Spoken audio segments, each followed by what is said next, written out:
Welcome to ACIM Talks.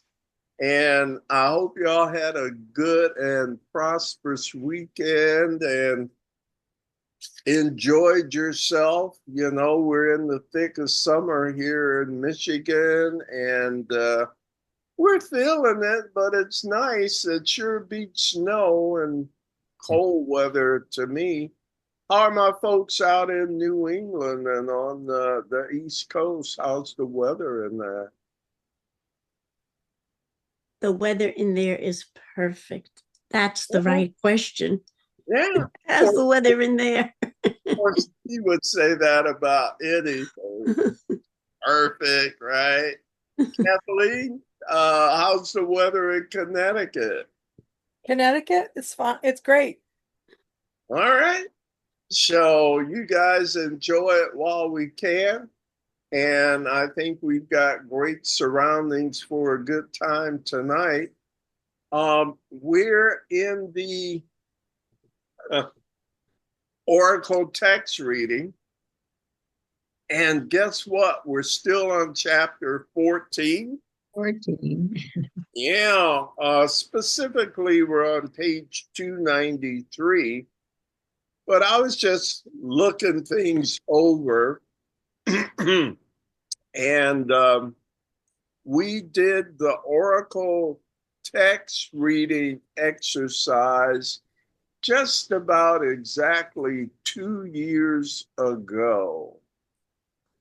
That has sent us on our selective journey through A Course in Miracles. And boy, hasn't it given us a lot to talk about, the innocent perception, the Holy Spirit's curriculum. I That may be all we've done until we got to 14, which is where we are teaching for truth. We've been on this chapter since March. Wow. Well, Yeah, but doing it only every other week and just reading as much as we can. At any rate, I think it's a good thing to read it and understand it and go yeah, slowly than rather than just try to read through it and don't really know what Yeah. you're reading, I think just you're right. saying some words. Yeah, Yeah. and I think it's given us a lot of joy and a lot of clearer understanding by just taking our time.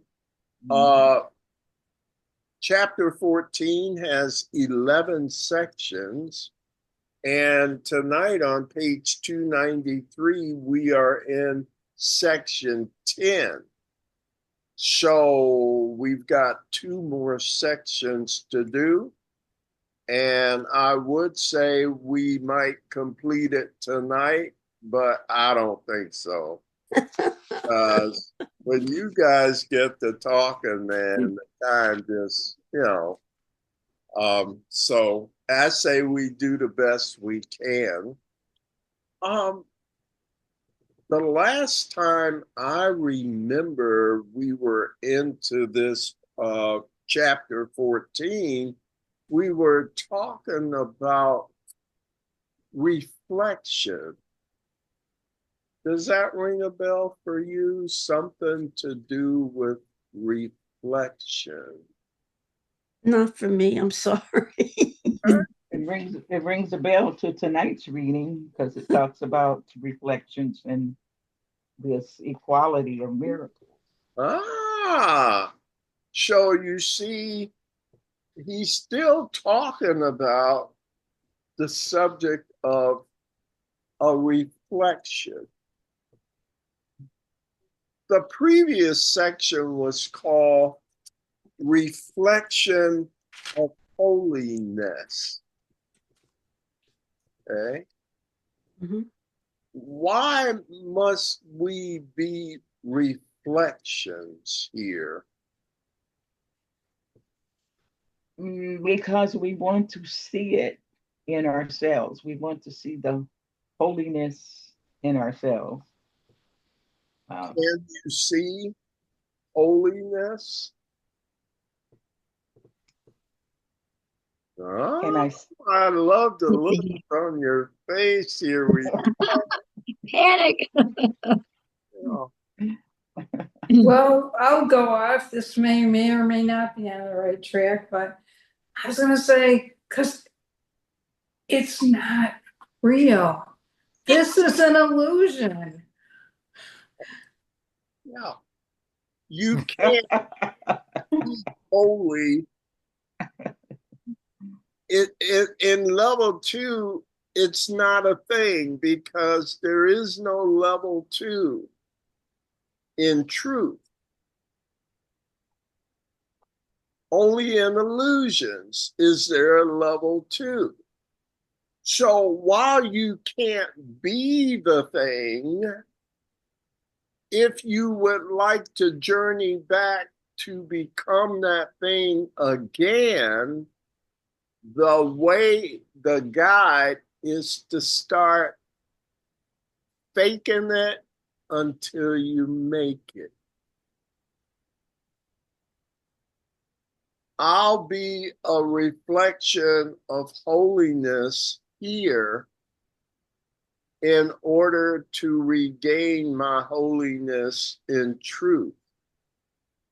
Is that faking it? Well, you want to pick with some words? I'm All right. I'm just not. How about if I said symbolize it? Yeah. Yeah. To say fake it is just a little more of a popular slogan that I thought folks would recognize easily. Yeah. But I can revise it. If you want to regain your holiness, begin to be a symbol of holiness. Let me ask you a question. God, we ain't even got to it yet. Was Jesus real? No. As a man, no. That's my point.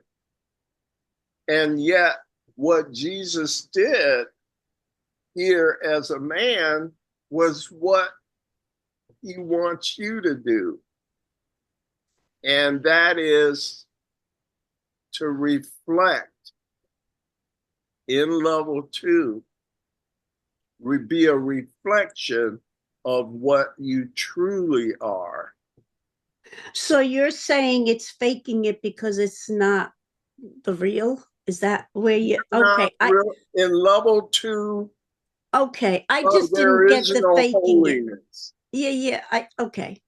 I just took that slogan very differently, but I see where you're coming from.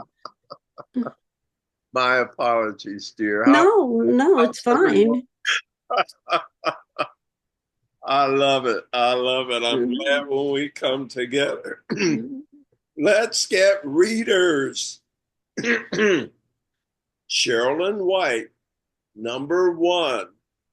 How does that always? Okay. Laverne, number 2. Debbie, number 3. D, number 4. Ron, number 5. Joan, I mistakenly wrote you at the 6th position, so I hope you'll accept that. And That's fine. is number 7. We are on page 293, and he talks about still something to do with reflecting heaven. And then he's going to talk about some other things, specifically miracles, right, Laverne? I get the feeling you read through this. Yeah, I read it. Maybe Yeah. some of you others as well. But let's just get into it and see what your comments are. Go ahead, Sherilyn. Okay, the equality of miracles, paragraph 1. When no perception stands between God and his creations, or between his children and their own, the knowledge of creation must continue forever. The reflections you accept into the mirror of your mind in time but bring eternity nearer or farther. But eternity itself is beyond all time. Reach out of time and touch it with the help of its reflection in you, and you will turn from time to holiness, as surely as the reflection of holiness calls everyone to lay all guilt aside. Reflect the peace of heaven here and bring this world to heaven. For the reflection of truth draws everyone to truth, and as they enter into it, they leave all reflections behind. And then Laverne, we have number 2. In heaven, reality is shared and not reflected.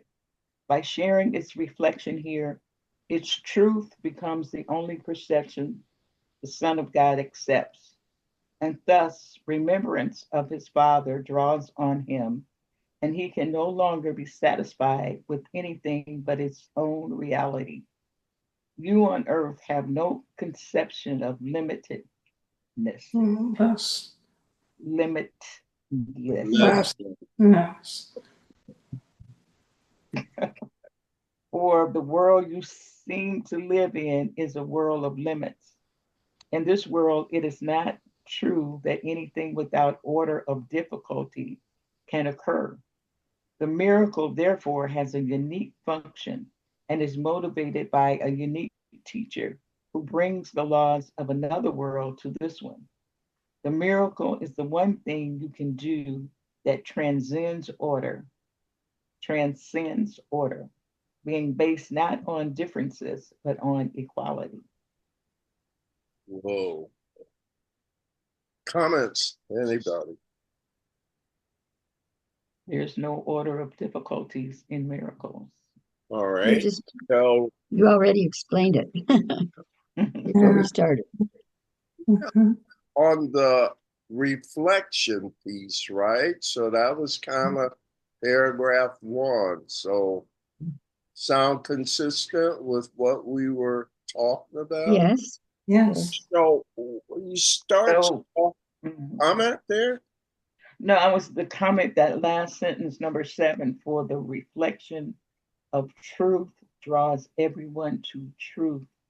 So if you can see it in yourself and reflect it in you, it will draw that truth to you from everyone else.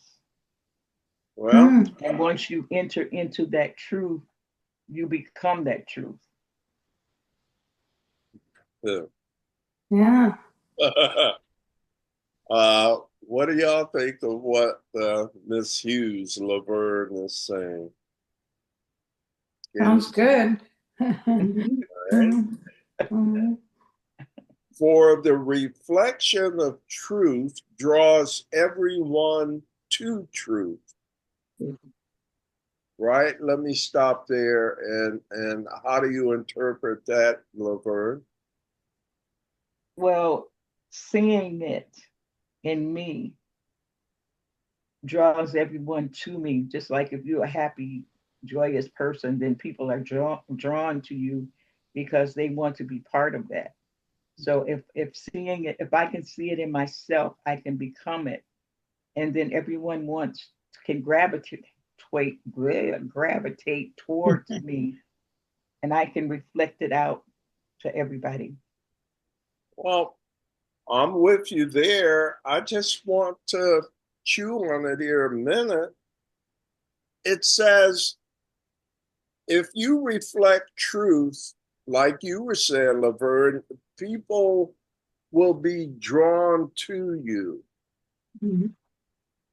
and will join with you. And as they enter into this joining, jointly, we will leave the reflections behind and be it.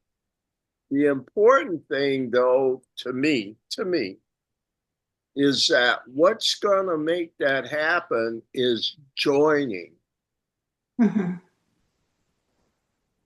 You can be a reflection of holiness all you want, but you can't achieve it individually. Mhm. No, you have to be Isn't open to receive it. Say that again, Mhm. Kathleen. It also is, you have to be open to receive it.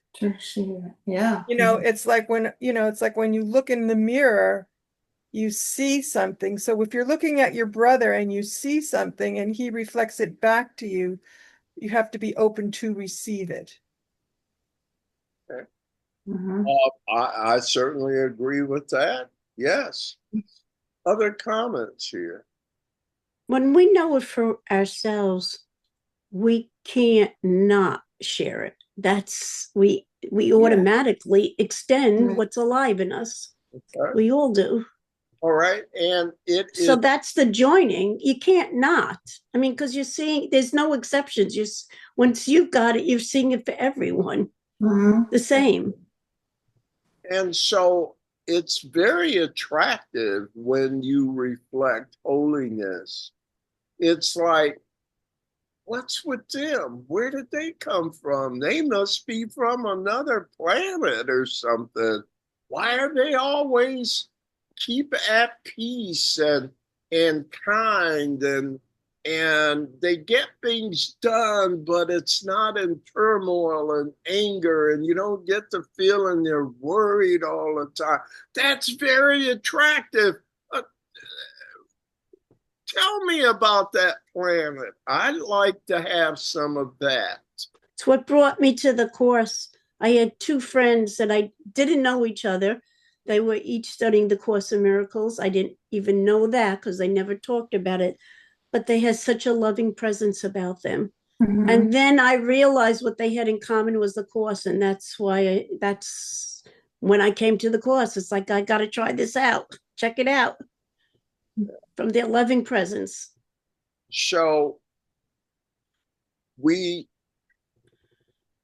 reflection is a substitute word for sharing in level 2. We'll read some more where we'll hopefully make that clear. Anybody else? We're on paragraph 1. We also always talk about demonstration. Reflection is just a demonstration. Yes. Mhm. Yes. Metaphors again, right? Different forms, same content. And when you can identify content, regardless of the form, do you see how you get really smart really fast? You don't have to learn one at a time. You can simply learn universal principle by universal principle by universal principle. And what makes it universal is it works for everything. Right. So whether you call it reflecting, demonstrating, y'all know what we're saying. Yeah. Was there another comment? I was just going to say, and it doesn't have to be something that's intentional. It's something that's part of your fabric. And and the light just shines out. And just an example is I was someone in a group that I was talking to, then she texted me back, you always have a calming effect. I don't do anything, I'm just there, but she's receiving whatever I am as calming for her. Yeah. It's very compelling, as you were saying, Dee. How about in paragraph 2? Any comments there? You see, it says in heaven, reality is shared, not reflected.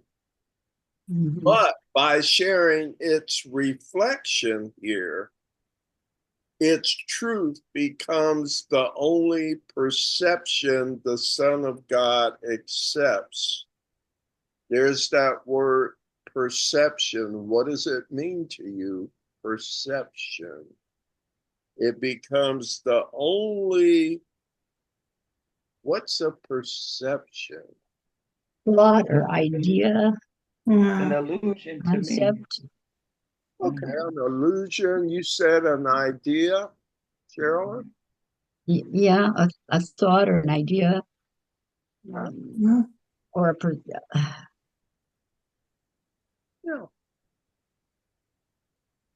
How about a way of seeing? Mhm. It becomes the only way of seeing the Son of God accepts. What becomes a way of seeing that this the only way of seeing? What becomes the only way of seeing that the Son of God accepts? What's it? Truth. Truth. Truth. Truth. Is that what it said? The reflection. Yeah, the reflection All of right, let's back up. By sharing its reflection here. What's reflection here? Do you see where I am? Sentence 2. What's that referring to? reality. Heaven. Heaven. I think let's try heaven, and y'all tell me, Joan, see if that works. It says, by sharing heaven's reflection here, heaven's truth becomes the only way of seeing the Son of God accepts. And thus, remembrance of his Father dawns on him, and he can no longer be satisfied with anything but his own reality. Now, your reality and what you think you are not necessarily the same. There's a lot that's been said about that, right? But is that a helpful way of filling in pronouns? Or Yeah. let's But see. they can have a lot of synonyms though too. It's a Mhm. healthy way, yes. But they're, you know, Okay. but heaven and truth to me can be synonymous. God, heaven, truth, So why It's ki- can't love can be interchangeable for me. it's kind of like when you know what you know, you no longer can forget it. Right. and when you know what you know, see, here's a problem with words. See if you agree. Uh-huh. Every word has a requisite. Every word, in order to be meaningful, requires a definition. What is that definition in your mind? It's different definitions Different for Right, different people. people. right. So you really dishonor something when you try to describe it in symbols or words, because the symbols don't do justice to the universality of that thing. I grew up here. I went to this school, and these are my experiences. So when I see that word, here's the meaning it has for me. Somebody else may have a different one. Right. The word perception here, just so you don't miss it, it says, by sharing its reflection here, its truth becomes the only perception the Son of God accepts. Why does it just have to be a perception? Why can't the Son of God simply know it? Is it again because we're an illusion? It's all an illusion here. Yes. I'm sorry, there is no Jim. Whatever the illusion Jim sees is based on a way of seeing things.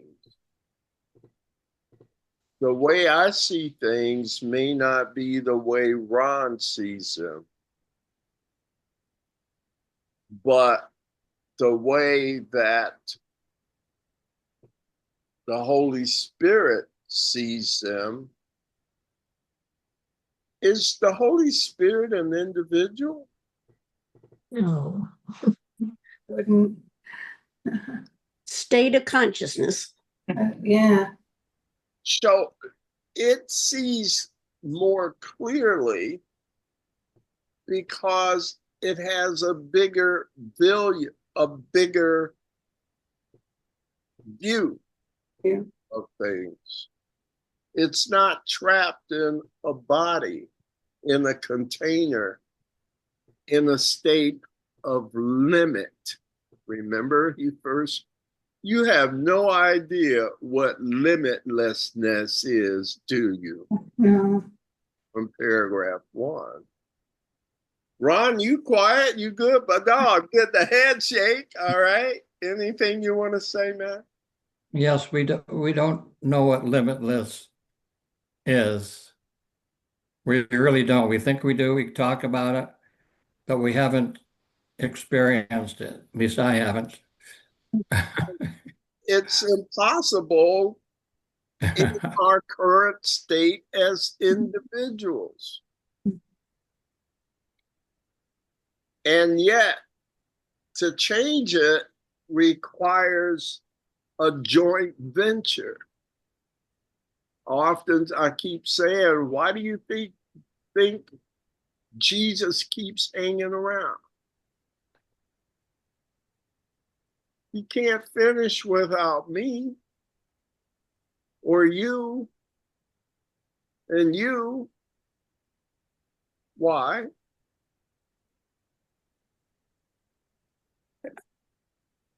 Because we're all one, so we need to be joined if we're not Become whole. separate. Yeah, we need to become whole. Thank you. It's a tough idea to get our heads around, but you see how once you try and get used to it, it's a thing that tells you why certain things are a certain way in this book. Mm-hmm. Okay. And then in paragraph 2, you see that word miracle. He's getting ready to talk about them, right? This is called the equality of miracles. And there's the first time I see that word is in paragraph 2. What sentence? Where do you first see miracle? 6. It's in 7. I see it in 7. Yeah. 6. The miracle, okay, yeah. The miracle, therefore, has a unique function. Okay. And is motivated by a unique teacher who brings the laws of another world to this one. So he's going to tell us about it, right? Don't you see? Mm-hmm. He's getting ready to talk about miracles, right? The miracle is the one thing you can do that defies the laws of this world. The idea that there's difficulty in the order of everything. Much pain, much gain. Little pain, little gain. This is harder than that. Okay. Aren't you excited to know more about this alien thing that this unique teacher is going to introduce us to again? Mm-hmm. Then why don't we read on? Okay. So did we do Sherilyn and Laverne, right? We're up to Debbie. Right. Mm-hmm. Miracles are not in competition, and the number of them that you can do is limitless.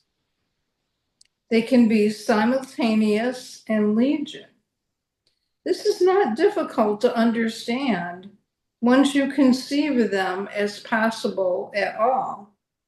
What is more difficult to grasp is the lack of order of difficulty that stamps the miracle as something that must come from elsewhere, not from here. From the world's viewpoint, this is impossible. And let's go on, Dee. Perhaps you have been aware of lack of competition among your thoughts, which, even though they may conflict, can occur together and in great numbers. You may indeed be so used to this that it causes you little surprise. Yet you are also used to classifying some of your thoughts as more important, larger, or better, wiser, or more productive and valuable than others. This is true of the thoughts that cross the mind of those who think they live apart. For some are reflections of heaven, while others are motivated by the ego, which seems to think. Mm. If you don't mind, let's read one more, and then we'll go back and talk. Ron, why don't you do paragraph 5? Yes. The result is a healing, it's a weaving, changing patterns that never rests and is never still. It shifts unceasingly across the mirror of your mind, and the reflections of heaven last but a moment and grow dim as darkness blots them out.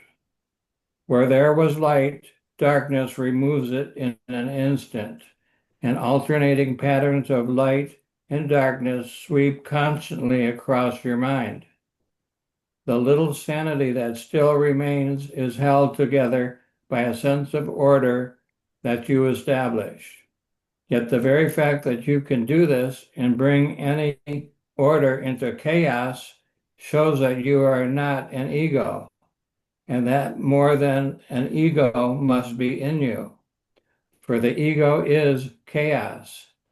And if it were all of you, no order at all would be possible. Yet though the order you impose upon your mind limits the ego, it also limits you. To order is to judge and to arrange by judgment. Therefore, it is not your function, but the Holy Spirit's. We better stop. There's a whole lot here. Let's just go back through it. What does it mean in paragraph 3? It says they can be simultaneous and legion. What's they, first of all? Our thoughts. Where do you see the word thoughts in the sentence before sentence 2? I was going to say miracles. I was going to say miracles. Also. Yeah. So, in that sense, it can say, it would read, miracles can be simultaneous and legion. What does simultaneous mean? Occurring at the same time. And what does legion mean? Many. A lot. Many, yeah. Many. Many, yeah. Yeah, a whole lot at the same time, not even one by one, not even linear. You know, first this one, then this one, this one. It's just go boom, right? So what are miracles at this point? What are miracles? Yeah. Correction. Miracles. Thank you, Laverne. A miracle is a correction Of your thinking. Right. So then it's the same as miracles can be many at the same time. The same as your thinking, really. It's a shift in perception, right, of your thinking. Yeah. It is.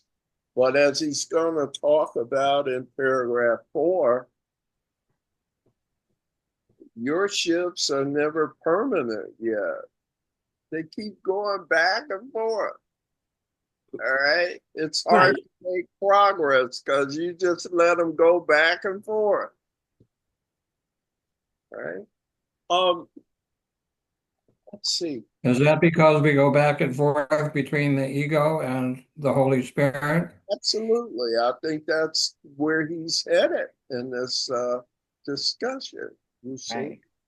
When I was going to say, when reading this, it occurred to me about that back and forth thing, with those conflicting thoughts, and I'd be thinking about the fact that I want to eat healthy, but I got that Ben and Jerry's ice cream in the freezer, you know. So those conflicting thoughts, like, where do they, you know, it just made me aware, like, how do I get, what's happening here, you know?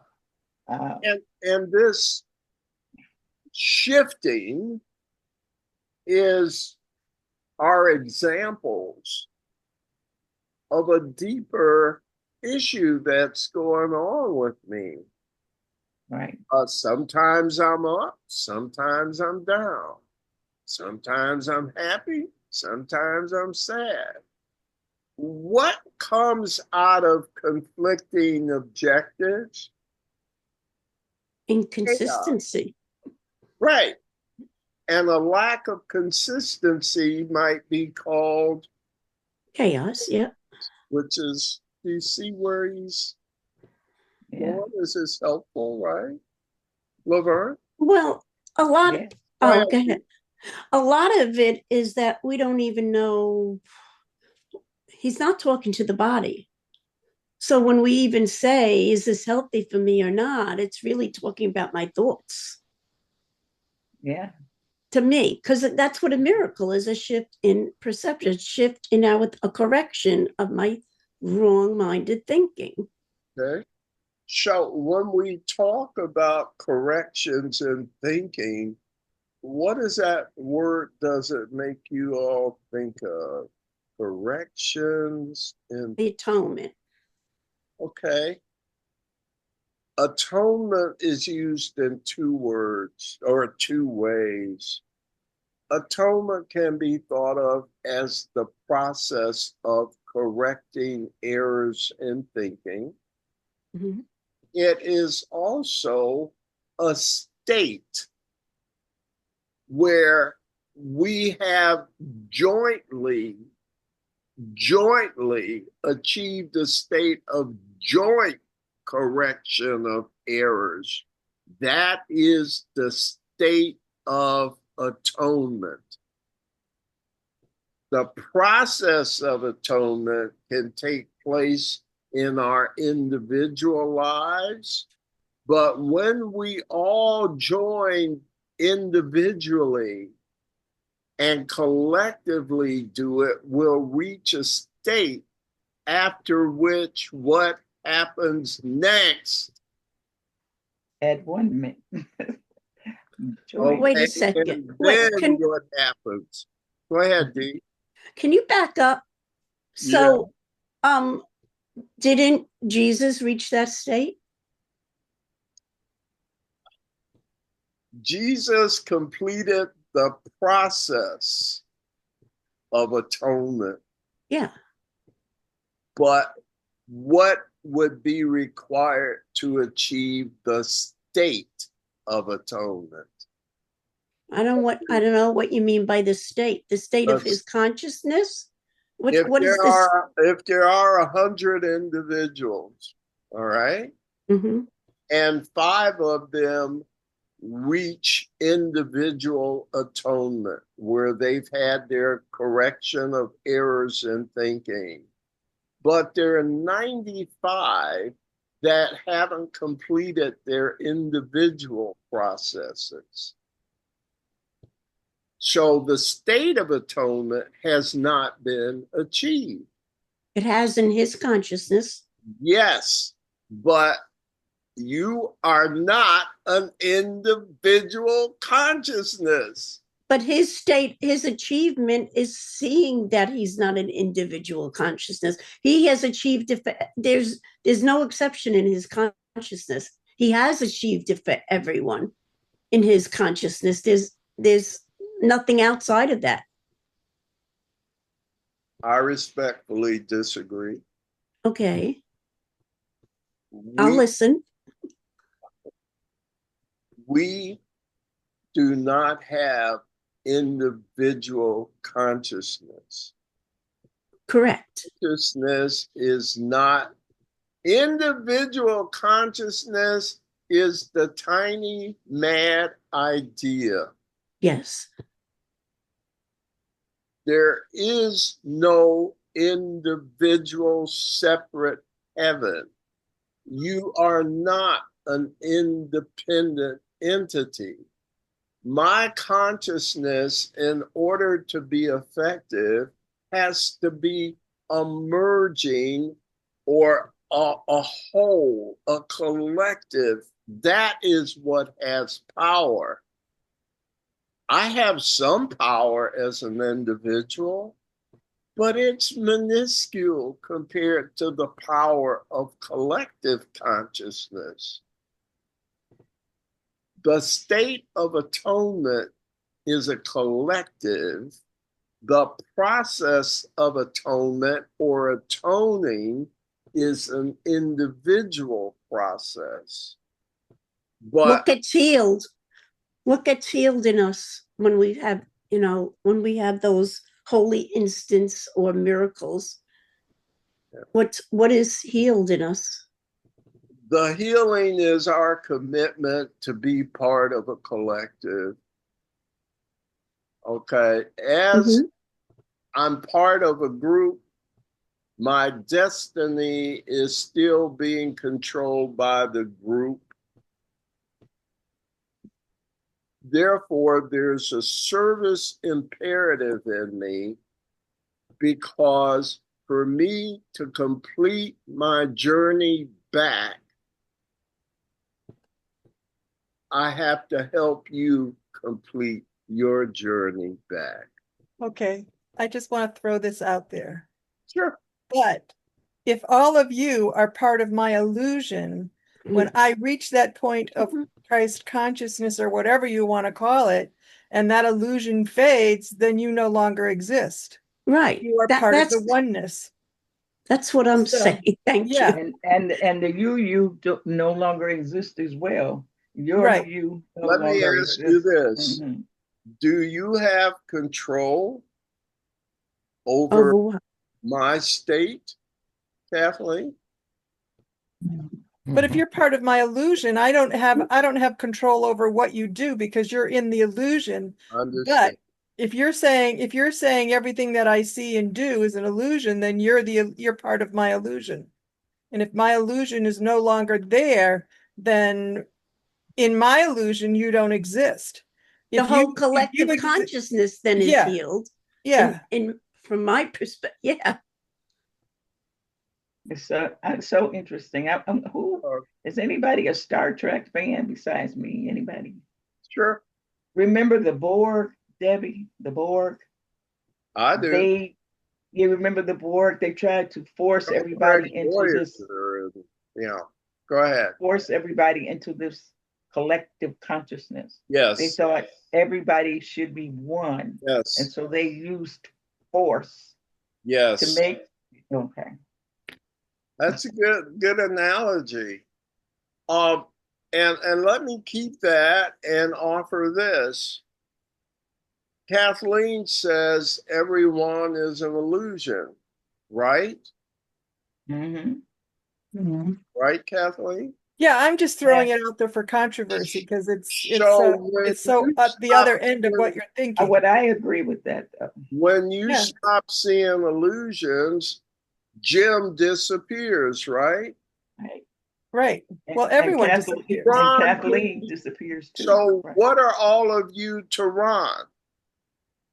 Does Ron lose his identity because Kathleen stopped seeing illusions? He loses his false identity to me, yes. Try telling that to Ron. To me, I said. You see, Ron and I see him in truth. are equal. Kathleen doesn't control everybody's illusions. We all have our own made up world of illusion. So when you stop seeing illusions, to me, it doesn't mean you won't see Jim, that Jim's gonna just go. Chew on that a minute. I didn't know y'all was gonna get this deep. To If me, I stop when seeing you, illusions, I feel that I will be in a different dimension. So in that dimension, right. Okay, When so you know, where to will me, Kathleen be? to me, when you no longer see the illusion, you transition into the oneness. exactly. To me, I'm with Kathleen. Okay. So we're all part of the whole then in the illusion. When We don't disappear, we're part of the whole.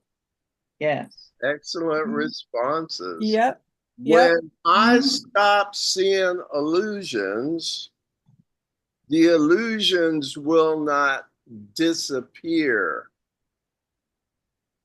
They still need everyone's participation. I'm doing my part, but because I'm a part of a whole, can I speak for Sherilyn? Are you saying when I stop seeing illusions, Sherilyn will disappear? No. Her falsity will disappear to me. Yes. Say that again. Her falsity will disappear to me. Yes. All right. All right.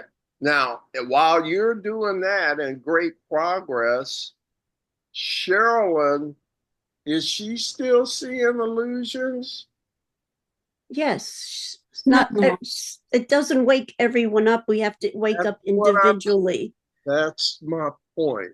But we do have to wake up individually. Yes. Yeah. In Yes. order to even, but that's your participation Page. in the plan. Joan, what you thinking? These people are nuts. Oh, yeah, the illusion is still there.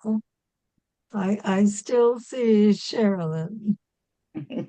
But as someone was saying, you will see Sherilyn differently. Yes.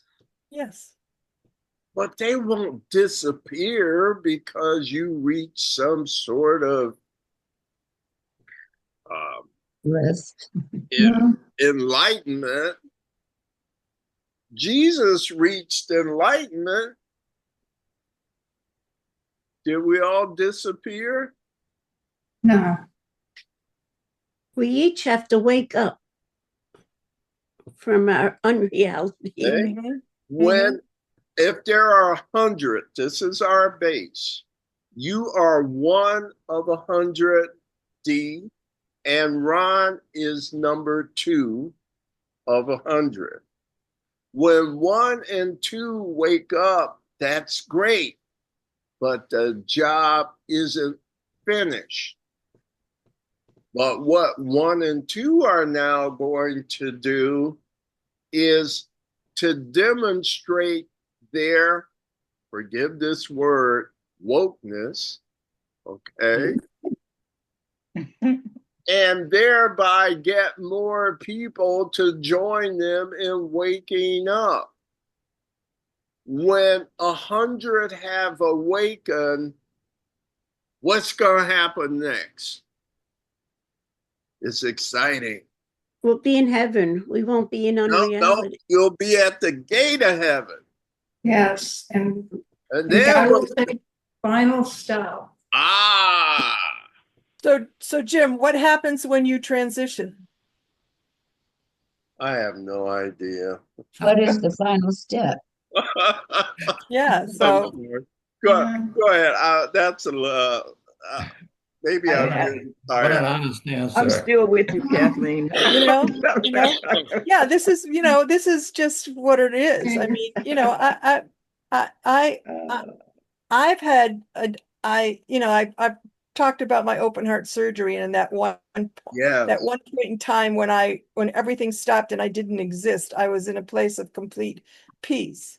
And that's part of the illusion, according to this, that's still part of the illusion because I obviously didn't cross over into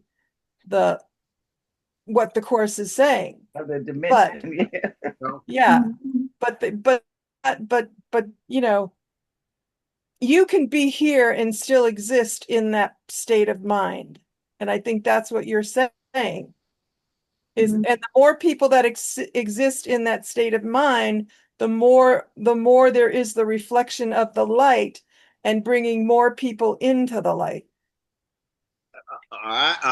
Yes, let's say yes. Okay.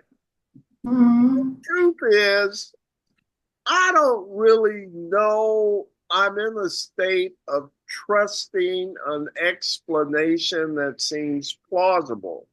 But now let's throw in stuff like reincarnation. Yeah. Yeah. Okay. So maybe everyone isn't awakened yet enough so that we're at the gate of heaven and God can take the final step. How many lifetimes here in level 2 do you go through before enough people have reached this atoning process? And then finally, there's no more rebirth. Isn't that the Hindu and Buddhist? And, your goal is to stop coming back here, right? Yes. So probably my most effective answer to your great question is, I have no idea. Exactly. I'm struggling with everybody. Yeah, exactly. Maybe we're all going to be at the gate of heaven looking at each other going, wait, did you bring the key? I thought you were supposed to bring the key. And they're telling me that the gateway to heaven is I don't know. Exactly. And I guess that because it calls on so much honesty. And it's becoming comfortable with the unknown. Right. And not inventing a story about what we're doing now is inventing stories about the unknown. But what it is being for me, especially for me, because I'm dealing with this fear thing, it's like being brave enough to sit in a place of the unknown and just breathe. Yeah. And understanding that the unknown is not necessarily scary. No, it's scary because I don't know. Yeah. That it's a happy place. Go ahead, Kevin. Yeah. Well, we humans have to have our minds are logical. So when we think, we have to try to have all the pieces that fit together. That's not how it works. So because of the unknown and the fear of unknown, we'd rather exist in this chaos as opposed to going in and through the place of fear and just let ourselves be.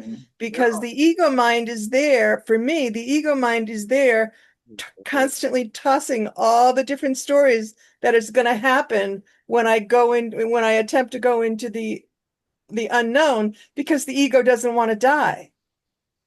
So it doesn't want you to go there. Exactly. Right. Yeah.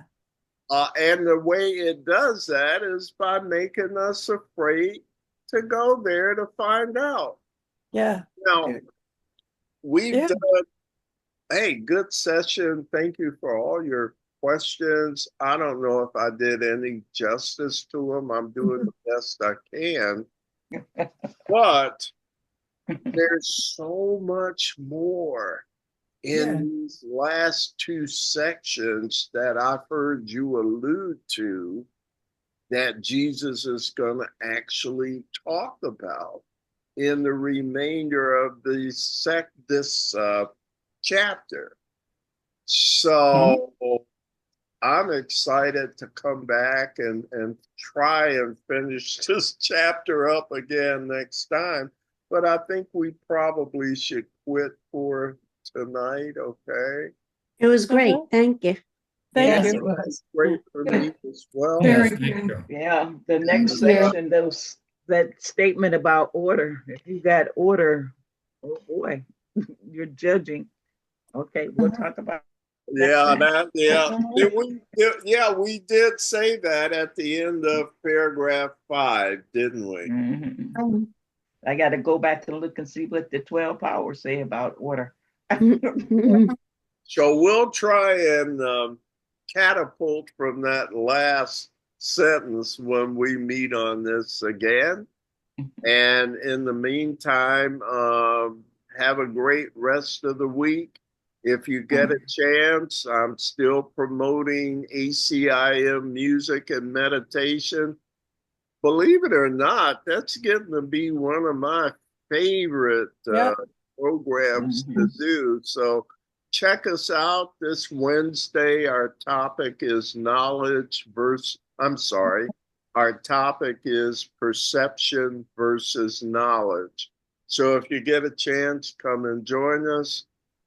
Anything I can do to be of assistance to you guys in any way, don't hesitate to let me know. And thank you for coming out, okay? Thank Thank you. you. All It was right. Thank wonderful. you, Jim. Jim. Namaste. Stay. Blessed week, everybody. Thank Okay. you. Good Probably night. see you Wednesday. Bye. All righty. Bye. Excellent. See ya.